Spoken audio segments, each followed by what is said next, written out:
présenter la Dream Cup Canal Satellite. Un raid aventure en catamaran de sport. Gagner aujourd'hui. On aimerait gagner aujourd'hui, comme ça on fera le Grand Chelem, ce serait fantastique. C'était un peu notre objectif avant le départ, d'essayer de tout gagner. Si on y arrive, on aura vraiment fait une belle course. Jusqu'ici, le tandem leader a été intraitable. Derrière, on se bat pour les places d'honneur.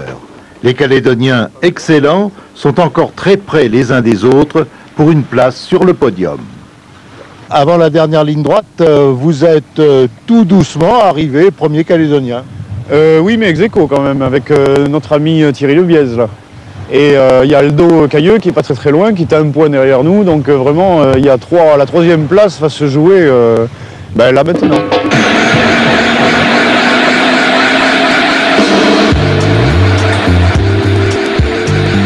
Départ de la dernière étape à Côte-Jeu. Le patron du relais s'appelle Georges Lepers. Il a tout juste eu le temps de poser quelques questions à nos champions. Et maintenant, on songe à la régate. Le départ se fait décidément toujours sous spinnaker. C'est devenu une habitude ici. Franck Camas choisit la bouée sous le vent pour tenter de brûler la politesse à Bundock, voile Fuji.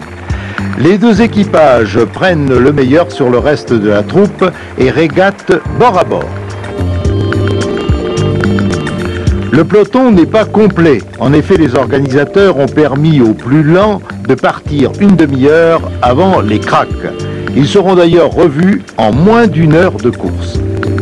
Comme à l'habitude, Fuji s'envole dans la brise. On pense qu'avec Camas, ils vont jouer l'arrivée, à moins que le très rugueux Yves Pajot vienne brouiller les cartes majeures.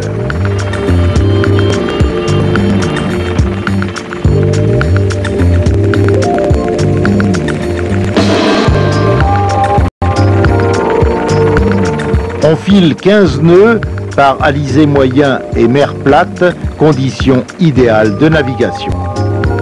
Pajot insiste et occupe la tête de la course, ayant salué Bundock et Camas toujours à la lutte. Rappelons, si besoin était, qu'Yves et son frère Marc furent champions du monde et vice-champions olympiques.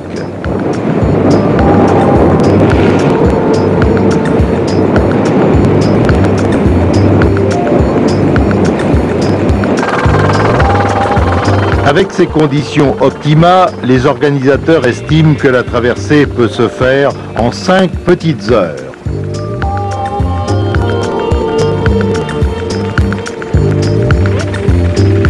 Camas a repris la tête. Il devance maintenant Bundock et Pajot. Le peloton est pointé à près d'un quart d'heure.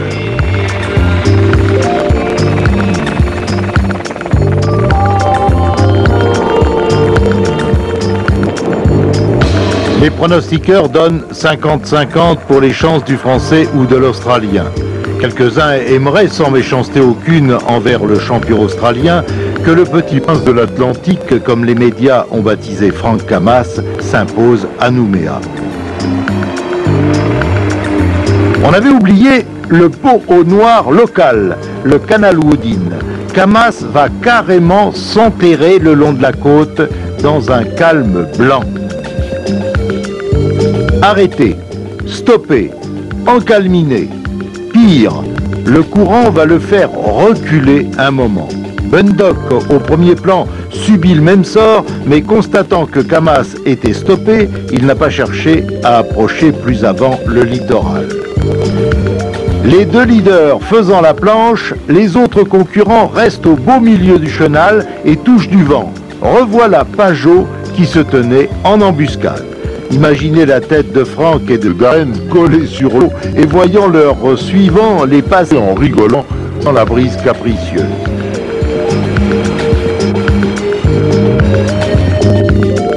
Éole ne pouvait pas être à ce point partial. Aussi, les uns après les autres, les concurrents se retrouvèrent assis dans l'eau comme des pêcheurs en dérive. Le plus habile sera Aldo Cailleux. Le plus habile est le plus chanceux, car la risée, c'est au petit bonheur la chance. Sébastien Essartier est à l'écoute de Spi. En dépit de quelques ennuis, la paire marche remarquablement. Frouin Fischer ont eux aussi touché du vent. Comme finalement l'Australien qui revient en boulet de canon. Le spi rouge de Frouin mène ici. Au fond, on aperçoit Bundock alors que Cailleux ne laisse pas passer sa chance.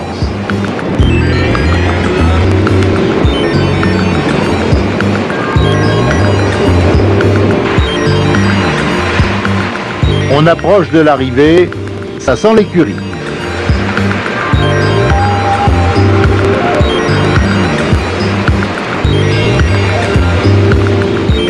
On avait espéré un miracle, mais Darrand et Gerhardt jouent les cannibales. Ils l'emportent à la Côte Blanche. 7 sur 7, le Grand Chelem.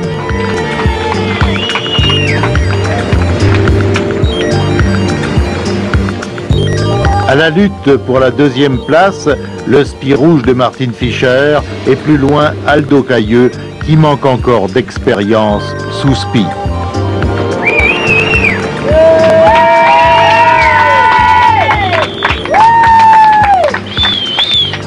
On y a cru parce que tout juste à la sortie du Canal Winning, on était en tête et je crois qu'on s'est un peu planté, mon équipier et moi, on a lâché le spin un peu n'importe comment pour le rentrer.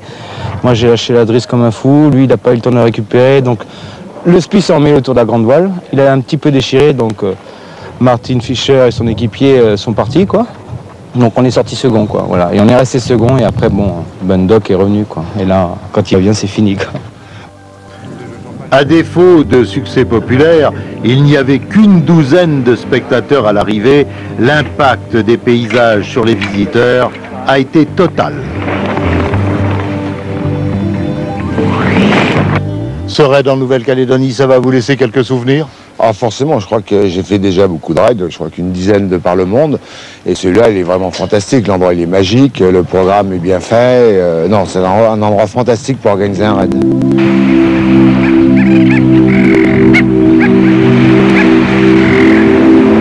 Les navigateurs, avant de regagner les brouillards givrants du septentrion, pourront toujours se gaver d'images idylliques. Tous n'ont qu'un souhait, revenir l'année prochaine.